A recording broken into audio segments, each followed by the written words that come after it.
j'ai adoré ce livre d'Hélène Becquet de Louis XVII chez Perrin. Parce que alors, le nombre de niaiseries qu'on a racontées sur Louis XVII, du genre il n'est pas mort, ils l'ont assassiné, ils l'ont empoisonné et tout. Et là, elle remet les choses, voilà. C'est une historienne, on sait enfin ce qui s'est passé. Il n'a pas été empoisonné, hein, c'est une des révélations de ce livre. En fait, son frère, avant la Révolution, était mort de la tuberculose.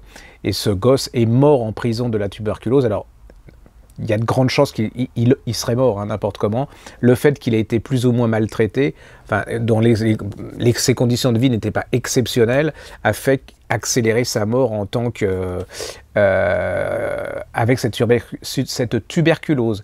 Et on voit d'ailleurs, elle raconte la fin de cet enfant où les révolutionnaires font tout, parce ils sont en panique, hein, donc ils font tout en quelque sorte pour le sauver malgré ce qu'on dit, c'est-à-dire qu'on pensait qu'il voulait l'assassiner et en fin de compte il s'avère que c'est pas du tout ça. Mais ce qui est bien, c'est que vous avez la vie de cet enfant avant, c'est-à-dire avant la Révolution, vous raconte la période pré-révolutionnaire, la famille, les liens qui se resserrent entre le père et le fils, des choses extraordinaires, parce que le père, alors qu'il est dans la tour et que on pense qu'il sait qu'il va mourir, il apprend le métier de roi à ce gamin, qui est déjà malade. C'est absolument, c'est un peu fascinant, c'est un peu dérangeant parce qu'on se dit est-ce qu'il se rendait compte, est-ce que voilà, c'est un livre, ça se lit très facilement, hein, c'est très intelligent et je trouve que c'est un des grands livres d'histoire de cette année parce que ça fait exploser les clichés et tout ce qu'on voilà.